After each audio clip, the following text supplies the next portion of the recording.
한국이 세계에서 가장 먼저 코로나19가 풍토병으로 이행되는 첫 국가가 될 수 있다고.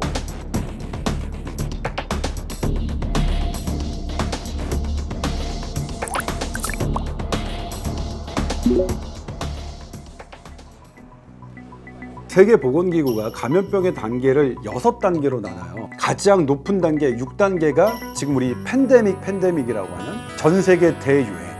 그 다음 단계가 엔데믹이라고 하는데 이거는 감염이 사라지진 않아요. 하지만 더 증가하진 않은 독감 그렇죠? 해마다 일정 수의 환자가 있고 말라리아, 결핵 이렇게 더 늘거나 더 줄지 않고 일정 수준 하는 유지하는 것을 엔데믹이라고 합니다. 두 가지 조건입니다. 일정 수준 안에서 감염이 나타나고 거기에 치료제와 백신이 있어서 커다랗게 피해를 안 주니까 우리의 일상생활이 가능한 정도죠.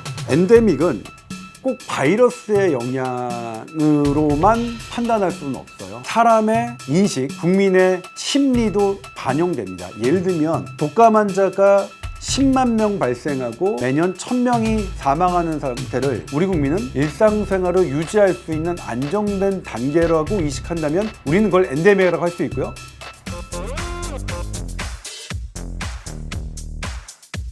두 가지입니다. 대한민국의 백신 접종률이 높은 것과 의료 수준이 높은 것. 이것은 이번 코로나를 2년을 통해서 전 세계가 다 인정했던 부분입니다. 의료 실력이 높고요. 그리고 접근성이 낮죠. 우리 전문의 보긴 편한 나라가 대한민국밖에 없거든요. 근데 코로나라는 팬데믹, 이런 전쟁 같은 감염병 사태가 등장하니까 그게 빛을 발합니다. 그리고 우리는 백신을 늦게 맞기 시작했지만 먼저 맞은 미국, 일본, 영국에 비해 우리의 접종률은 더 뛰어납니다. 이 두 가지 요소를 보고 엔데믹으로 갈 수 있는 최초의 국가가 될 수 있을 거다라고 생각하는데, 그런데 우리는 면역 저하자용 치료제를 구비하지 못했어요. 미국은 팍스로비드보다 면역 저하자용 치료제가 2배 이상 처방되고 있는데요. 그러니까 사망자를 낮추는 게 되게 중요한데 사망자를 살리기 위한 약은 우리는 조금 뒤늦었어요. 그런 부분들이 사실 보강돼야 우리가 진정한 엔데믹이 되는데 우리나라의 그런 실정을 미국과 다르다는 것을 간파해내지는 못했습니다. 우리가 이런 부분들을 보강한다면 충분히 우리는 진정한 엔데믹으로 가는 첫 번째 나라가 될 자격은 충분하다고 봅니다.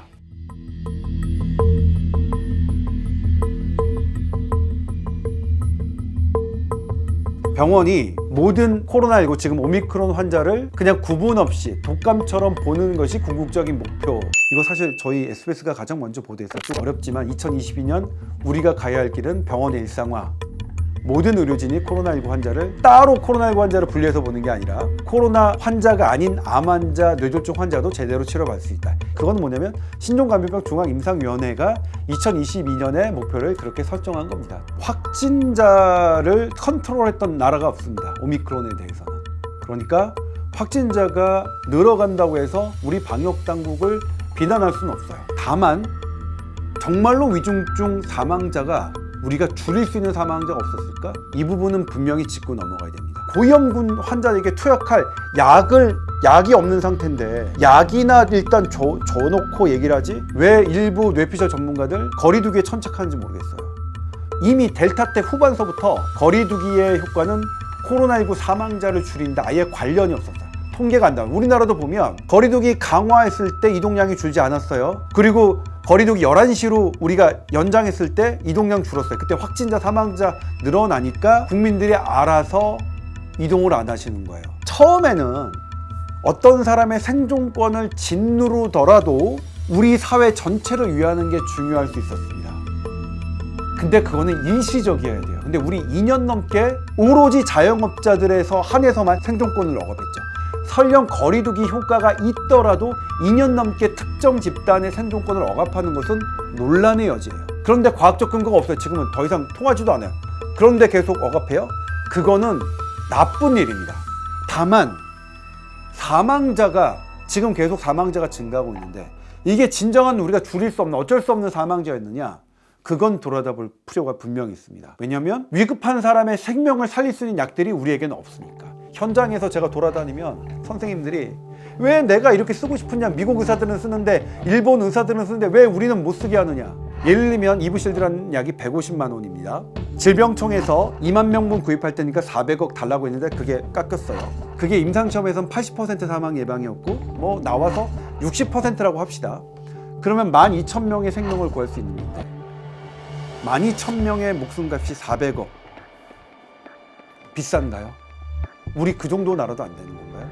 너무 예산 많으니까 안 된다면 그냥 개별적인 자기 어머님, 자기 할머님 위해서 150만 원짜리 약 쓸 수 있게 들여놔주면 안 되나요? 사망자에 대해서는 분명히 다시 생각해야 됩니다. 우리 처음에 중국에서 우한에서 번졌을 때 중국을 차단하는 걸 늦게 했어요. 그거는 의학 교과서를 어긴 일입니다. 그 다음에 백신 늦어도 된다고 했잖아요. 따지고 들면 너무나 아쉽고 서운한 부분 많지만 이제 뭐 과거는 일단 있고 우리 국민들 그래도 백신 열심히 맞아서 세계 최고로 맞으셨거든요. 그럼에도 불구하고 백신 접종자들이 겪고 있는 그런 부작용의 사례에 대해서 우리가 정확하게 조사하지 않았고 충분히 위로해드리지 못했어요. 그분들의 한을 맺히게 했어요. 거리두기도 식당, 카페는 계속해서 억압하면서 발생일인 가정과 회사가 더 많아요. 영국, 미국은 회사부터 영업 제한을 강력하게 했어요. 재택근무 강제로 시켰어요. 일상을 회복하기 위해서 거리두기를 해제하고 마스크를 벗는 것도 부작용이 분명히 있을 겁니다. 확진자는 아무래도 더 늘어날 코로나19에 걸린 뇌졸중 암 환자들이 지금 제때 치료 못 받고 있잖아요. 그분들을 치료하기 위해서 병원 문을 열어놓으면 병원에서 어느 정도 감염은 있을 겁니다. 지금보다는. 그렇지만 우리 의료진들이 되게 훌륭하세요. 감염이 생기는데 그게 막대한 피해로 이어지진 않아요. 서울대병원에서 처음에 시도했죠. 코로나19 환자를 그냥 일반 병동에서 음압병동이 아닌 일반 병동에 치료했어요. 그때 뇌피셜 전문가 서울대병원에 미친 짓이라고 했어요. 그런데 서울대병원은 지금껏 원내 감염 없이 잘 통제했어요. 서울대병원에서 가능한 일이라면 저는 그것들이 전파된다면 모든 병원에서 가능하리라고 믿고 결국 우리가 가야 될 방향은 그거라고 생각해요. 그러니까 맞는 방향이긴 한데 그 순서와 절차가 문제겠죠. 예를 들면 과학적 근거가 거의 없다고 생각하는 거리두기로 계속 유지할 필요는 없겠죠. 득이 있고 실이 있는 부분에 대해서 어떻게 우리 국민들은 선택할 것이냐. 예전에는 말이에요. 전문가들이 일방적으로 생각해서 탑다운 방식으로 지시했어요. 지금은 아닙니다. 2년 넘게 된 거 우리 코로나19에 대해서 전문가 아닌 국민이 없어요. 우리는 국민께 정확한 정보를 드리면 되고 우리 국민들이 선택할 수 있게끔 그렇게 도와드려야지 국민들이 건설적으로 토론, 토의하고 의사를 합의할 수 있는 장을 마련해주세요. 그게 저는 맞아요. 선택은 완전 엔데믹으로 와서 거리두기 없든 아니면 어느 부분은 남겨두는 그거는 국민이 선택하시게끔 만들어주세요.